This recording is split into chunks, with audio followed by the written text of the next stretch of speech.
ձեր 1 դրամի հետ կապված վարչապետ դրած էր, որը մնալու էր 1 դրամ աշխատավարձ, ընդհանրեն իշխանություններից հնչեցին բազմաթիվ քննադատություններ, պոպուլիստական համարեցին դա, համարեցին օրենքի խախտում, ինչպես է ապրելու հետո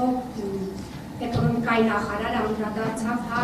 որ գնացել եք իր մոտ ձեր բիզնեսների համար արտադրություն եք խնդրել, ուզեի անդրադառնալ այս մեղադրանքներին, եւ դուք խոսեցիք ձեր խոսում եք քայլերի ներկայացրել փոքր բիզնեսից, խոսեցիք միջին բիզնեսի մասին, ոչինչ կարծես թե չասեցիք, ես գուցե ուշադրի չէի, ուզեի անդրադառնալ միջին բիզնեսի համար ինչ ունեք, շնորհակալ եմ, շատ 1 դրամի հետ կապված, դուք վստահ եք, չէ՞ որ Սամվել Կարապետյանը մեր ուժը հաստատ պարգևավճարների կարիք չունի։ Մարդը պետք է սահման ունենա իր ցանկությունների։ Մենք Սամվել Կարապետյանը այն մարդն է, ով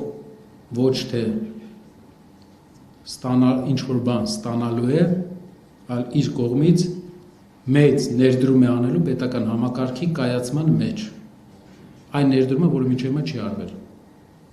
Սպառող չենք մենք, այս ճանապարհը մենք ընտրել ենք սպառող չլինելու համար, որովհետև այն հնարավորությունները, ինչ գործարարը հայկական ամենամեծ կորպորացիան ունի, իսկ Տաշիր ընկերությունների խումբը այսօր հայկական պատմական ամենամեծ կորպորացիան է, հաստատ շահույթի առումով աննախադեպ է եւ անհամեմատելի է, ես կասեի հնարավորությունների առումով նաև համեմատելի է շատ առումով երկրների բյուջեներին։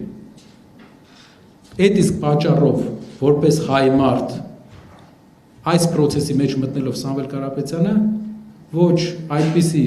մեր ուժը որևէ այդպիսի նկրտում չի կարող ունենալ։ Մեր երկիրը պատմական ջրբաժանի առաջ է, ինչ պարգևավճար էլի, կամ ինչն է իրենց, պատկերացնում եք մարդկանց թոշակներից այդքան չեն խոսացել իրենց հայտնի կամ մարդկանց ամբողջ շրջաններ կան, որ գործ չունեն, ոչ մի բան չեն խոսացել այդ մարդկանցից, բայց պարգևավճարներից այդ 1 դրամից երևի 4-5 օրը ամբողջ օրը խոսում են, ցավացրել է, բայց դա չի առաջնահերթությունը մեր համար,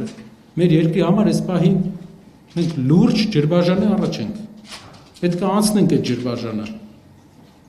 մարդ պետք է լինի, ով կարիք չունենա, ինչ վերաբերվում է նախարարի հայտարարությունների, կարծեմ մեր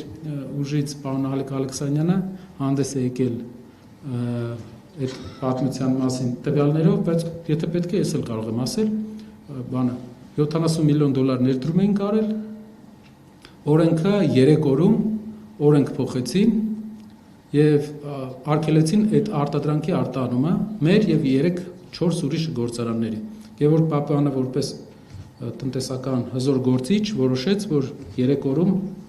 նոր եկած դեռ նախարար էր։ 3 օրում պետք է ընդհանուր Հայաստանի մետալուրգիայի ապագայի համար շրջադարձային փոփոխություն անի։ Եվ գնացել էի հանդիպման, մեր ճիշտ որ ասեմ մի տարի չէի հանդիպել իր հետ, բայց բոլոր նախարարների հետ, ես բոլոր Հայաստանի էկոնոմիկայի նախարարների հետ վերջի 10 տարին երևի ամեն ամիս հանդիպել ենք, քանի որ հիմնական ներդրողն ենք երկրի։ Ի պաշտոն է այսպես ասած։ Իր հետ մի տարի չէի հանդիպել, ճիշտ որ ասեմ, քանի որ տպավորությունը պրոֆեսիոնալիզմի առումով, չգիտեմ, մի քիչ հարցեր կային։ Հանդիպման արդյունքում տպավորությունները հիմնավորվեցին,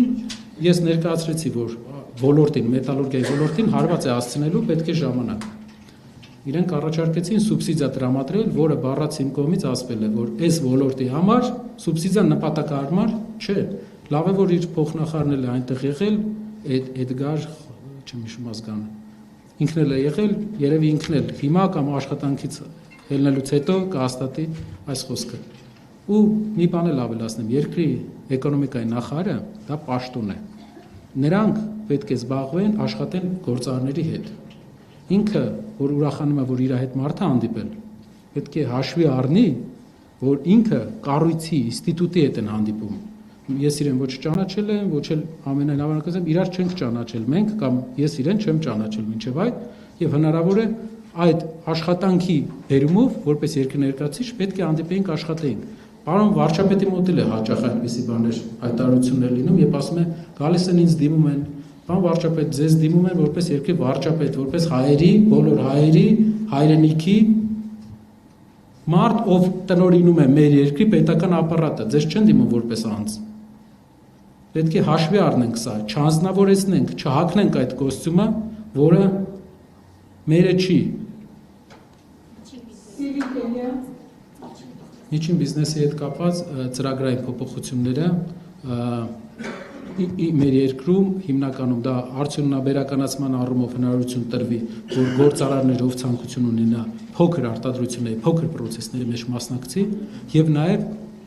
վարչարարության թույլատում։ Դա շատ կարեւոր է ոչ թե հարկային վարչարարության, միջին բիզնեսը։ Օրինակ մի օրինակ բերեմ, եթե ժամանակ ունենաք։ Մի գործարան բացելու համար քեզ պետք է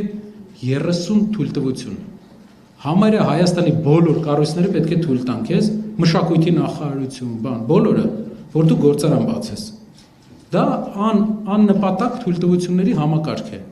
Պետք է թույլատնենք այդ համակարգը, որպեսզի այդքան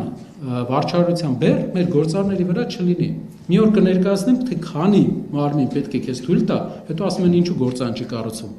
Մի 30 մարմին պետք է քեզ թույլ տա, որ մի հատ գործարան կառուցես երկրում։ Մեկը տեսնում ես գնում է արձակուրդ, չի աշխատում մեխանիզմը, թույլանել է պետք, այդ վարչարական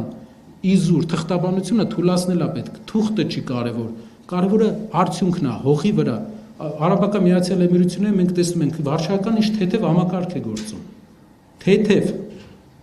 ու այդ պատճառով երկիրը տարածաշրջանի ամենաուժեղ զարգացող երկիրն է։